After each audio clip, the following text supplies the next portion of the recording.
এই যে ঝুলন্ত ট্রেন ঝুলছে, ঝুলে ঝুলে যাচ্ছে। প্রিয় বন্ধুরা দেখুন, ঝুলন্ত ট্রেন, জাপানের ঝুলন্ত ট্রেন দেখতে পাচ্ছেন, ঝুলে ঝুলে যাচ্ছে, ঝুলে ঝুলে চলে গেল ট্রেনটি, দেখতে পাচ্ছেন প্রিয় বন্ধুরা। এরা হচ্ছে জাপানের স্কুলের ছাত্রী, ওরা অপেক্ষা করছে, ওরা ওই সেই ঝুলন্ত ট্রেনের জন্যে। ঝুলন্ত ট্রেনটি আসছে, আপনাদেরকে একটু দেখাবো। ঝুলন্ত ট্রেন আপনাদেরকে দেখাবো প্রিয় বন্ধুরা, আসছে আসছে ঝুলন্ত ট্রেন আসছে। শোনান মনোরেল, এটাই হচ্ছে সারা পৃথিবীর প্রথম ঝুলন্ত মেট্রো ট্রেন, বলা হয় সাসপেন্ডেড মনোরেল বলা হয় এটাকে। এসে গেল এসে গেল, এটা হচ্ছে কন্ডাক্টর। সামনে সামনে যাব, সামনে সামনে। এখন বিকেল তো, আর সেই জন্য স্কুল ছুটি হয়েছে, স্কুলের ছাত্রছাত্রীরা এসেছে এই মনোরেল ধরে, তারা তাদের বাড়ি চলে যাবে। দেখুন, আমি সেই কম্পার্টমেন্টের ভেতরে ঢুকলাম। এরা সবাই জাপানি স্কুলের ছাত্রী, স্কুল সম্ভবত ছুটি হয়েছে, সেজন্যই এই অবস্থা। কুন্নিচুয়া কুন্নিচুয়া চিলড্রেন, কুন্নিচুয়া। দেখুন ট্রেনটা ছেড়ে দিল, ঝুলে ঝুলে যাচ্ছে, ঝুলে ঝুলে যাচ্ছে। নিচে ঘর বাড়ি, নিচে ঘর বাড়ি দেখতে পাচ্ছেন। এটা প্রথমত শুরু হয়েছে 4.7 কিলোমিটার দৈর্ঘ্য একটি পথ ধরে, আর এর একদিকে হচ্ছে অফুনা স্টেশন, অন্যদিকে হচ্ছে নিশি কামাকুরা। আর এই ঝুলন্ত মনোরেলের যাত্রা শুরু হয়েছিল 1970 সনে, যখন জাপানে ওসাকা এক্সপো যেটা হয়েছিল 1970 সনে, ঠিক তখনই। আর একটা বিষয় আপনাদেরকে বলে রাখি, যেহেতু এটা ঝুলন্ত সেহেতু আর এটা মাটি থেকে উপরে, এটা আসলে কোনো অ্যাক্সিডেন্ট হওয়ার আশঙ্কা থাকে না, অ্যাক্সিডেন্ট হওয়ার কোনো আশঙ্কা থাকে না। আর যে ওজন, যে লোড বিয়ারিং ক্ষমতাটা এই রেলের আছে, এবং আপনারা যারা মনে করেন যে ঝুলে ঝুলে চলে, কখন যেন ঘপাত করে নিচে পড়ে যায়, এটা ঠিক না আসলে। চলুন আমরা আরো বিস্তারিত কিছু দেখি। এই মনোরেল দেখানোর জন্যে আমি শহীদুল হক, যে আমার মেন্টর টোকিওর, জাপানের, আমি তার কাছে কৃতজ্ঞ। শহীদুল হক, আপনি যদি কখনো জাপানে যান তাহলে ট্যুর গাইড হিসেবে শহীদুল হক টোকিওর, যিনি টোকিওতে 35 বছর ধরে বাস করছেন, সেই টোকিওর শহীদুল হকের কাছে আমি সত্যি কৃতজ্ঞ। আমি জাপানকে গত 1 বছরে যে কয়েকবার গিয়েছি, জাপানকে উত্তর থেকে দক্ষিণে, দক্ষিণ থেকে উত্তরে, গ্রামে গঞ্জে শহরে যেইভাবে পই পই করে দেখেছি, তার সম্পূর্ণ কৃতজ্ঞতা, কৃতিত্ব সেই শহীদুল হকের উপরেই। জাপান সত্যি একটি দেখার মতো একটি দেশ। তার গ্রাম, শহর, বন্দর সবগুলো স্থানে জাপানকে আমি বলবো আমার দেখা শ্রেষ্ঠ সুন্দর দেশের কয়েকটি দেশের মধ্যে একটি। কিন্তু ভয় লাগে যে ঝুলে আছে, সবাইকে নিয়ে যদি আবার এই ট্রেনটা নাকি মাটিতে পড়ে যায়।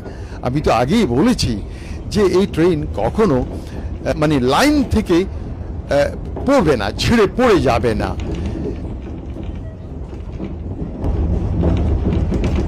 একটা গুহাতে ঢুকে যাচ্ছে প্রিয় বন্ধুরা, একটা গুহাতে। দেখুন পাহাড় কেটে গর্ত করে ফেলা হয়েছে, আর সেই গুহার ভেতর দিয়ে চলছে।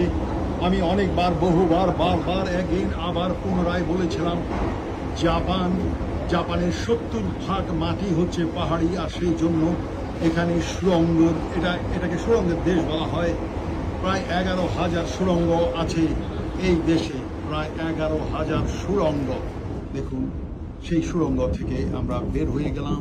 দেখতে পাচ্ছেন মনে হয় যেন জঙ্গলের ভেতর দিয়ে চলছি। এই যে আবারও কি মানে ভয়ঙ্কর এক এক্সপিরিয়েন্স। আমরা ঝুলে ঝুলে আমরা ট্রেনে এক স্টেশন থেকে আরেক স্টেশনে যাচ্ছি। আমরা নিচের অবস্থাও একটু দেখুন, নিচের অবস্থাটা দেখুন, আর ট্র্যাকগুলো দেখুন, উঁচু নিচু এবং আঁকা বাঁকা।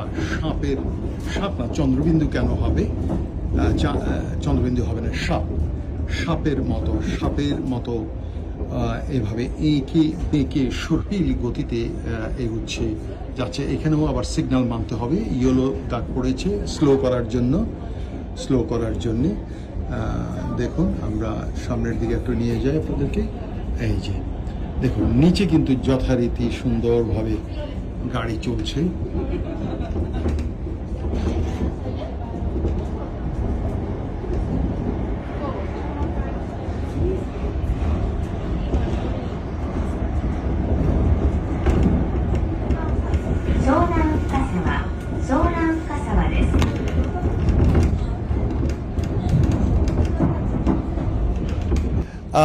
এই যে দেখুন আরেকটা প্ল্যাটফর্মে এসে গেলাম আমরা। এই প্ল্যাটফর্মটা কিরকম দেখতে পাচ্ছেন, একেবারে ভাষা।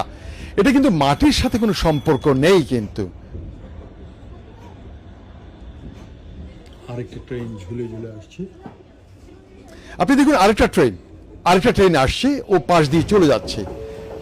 প্ল্যাটফর্মের একদিকে আপনি সামনে যাবেন, আরেক দিকে দেখুন এই যে ডান দিকে ওটা চলে যাচ্ছে পেছন দিক দিয়ে, পেছনে অন্য একটা স্টেশনে চলে যাচ্ছে। আমি আবারও আপনাদেরকে বলছি, আপনারা হয়তো এই সাসপেন্ডেড মনোরেলটা আপনি এখন দেখছেন, কিন্তু এই বিজ্ঞান, এই টেকনোলজি জাপান 1970 সন থেকেই শুরু করেছে। তবে এর দৈর্ঘ্য প্রথমেই শুরু হয়েছিল 4.7 কিলোমিটার দিয়ে, আর এর যাত্রা শুরু হয়েছিল অফুনা স্টেশন থেকে। এই যে ট্রেন ড্রাইভার, সে একটা মেয়ে, একটা জাপানিজ মেয়ে হচ্ছে এই ট্রেনের ড্রাইভার। দেখতে পাচ্ছেন একজন জাপানিজ সুন্দরী মেয়ে হচ্ছে এই ট্রেনের ড্রাইভার, ট্রেন চালাচ্ছে, ঝুলন্ত ট্রেন। অফুনা স্টেশন, সেই অফুনা স্টেশন থেকে নিশি কামাকুরা নামে আরেকটি স্টেশন। এই দুটি স্টেশনের মাঝখানে মোট আরো 3টি স্টেশন নিয়েই এই ট্রেনের যাত্রা শুরু হয়েছিল।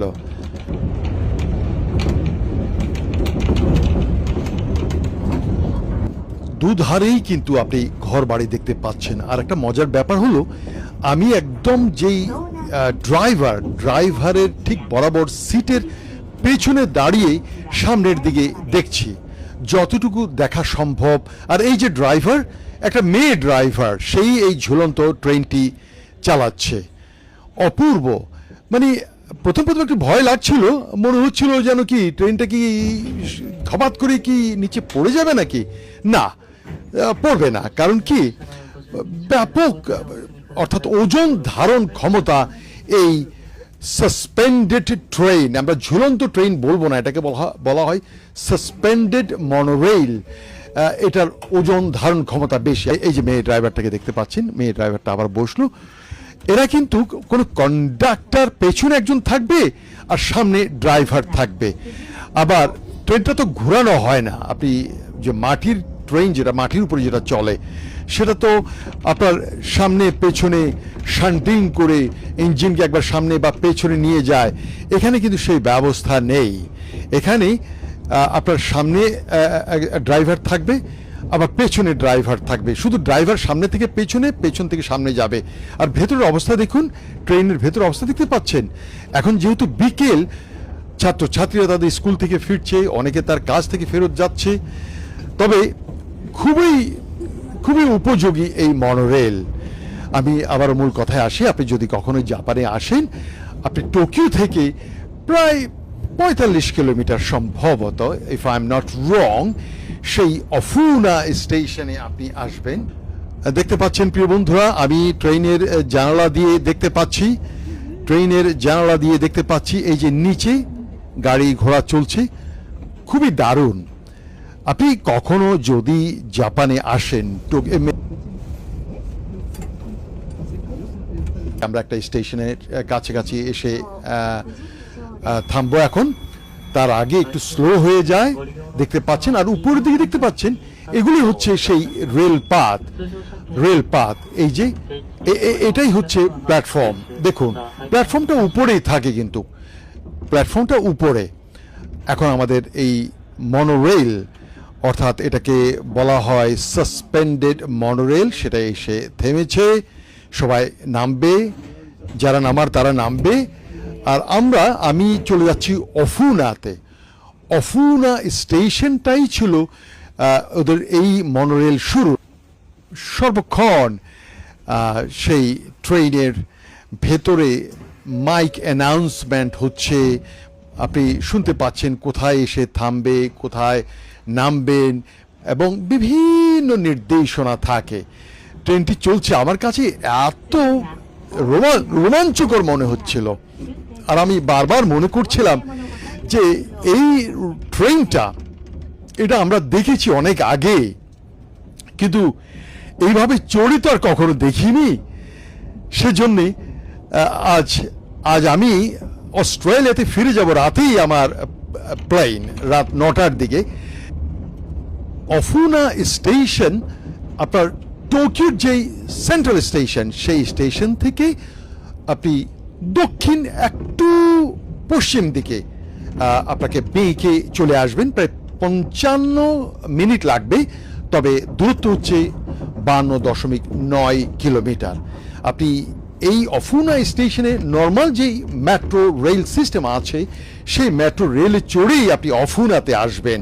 আপনি আসার পথে কাওয়াসাকি, ইয়োকোহামা, এই বড় বড় শহরগুলো আপনি দেখতে পাবেন।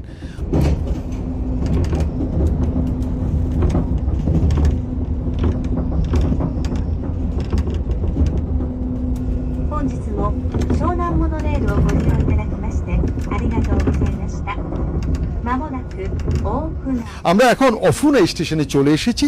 দেখুন ধীরে ধীরে এই অফুনা স্টেশনের প্ল্যাটফর্মে ঢুকে যাচ্ছি। অফুনা স্টেশনে কিন্তু দুধারেই কিন্তু প্ল্যাটফর্ম। আপনি একদিকে নামবেন, বাঁ দিকে নামবেন, আবার ডান দিকে দেখতে পাচ্ছেন, ডান দিকে হচ্ছে যারা এখন ওই সেই শেষ, অর্থাৎ সেই নিশিকামাকুরা স্টেশনে যাওয়ার জন্যই তারা এখন উঠছে। আর আমরা এসেছি সেই নিশিকামাকুরা স্টেশন থেকে আমরা নেমে যাচ্ছি। প্রিয় বন্ধুরা, আমি আপনাদের দেখাচ্ছি যারা উঠার তারা উঠবে অন্য সাইড দিয়ে, আর আমরা নেমে আসছি। কিরকম প্রচন্ড ভিড় এই অফুনা স্টেশনে। এখন যে দৃশ্য, এখন আনুমানিক বিকেল 5টা-6টা হবে সম্ভবত। দেখুন চারিদিকে কোলাহল, যাত্রী, প্রচুর লোক, ভিড়, কিন্তু কেউ কাউকে কখনো বিরক্ত করে না, কেউ কাউকে কারো বিরক্তর কারণ হয় না। ওই যে আমি বললাম, জাপানিজরা অত্যন্ত ভদ্র এবং সভ্য একটি জাতি, যা আপনি নিজ চোখে না দেখলেই কখনো বুঝবেন না। আজ তাহলে ছাড়ি। This is Bonnie Amin from Ofuna Station, Tokyo, Japan. Thank you very much. Bye bye.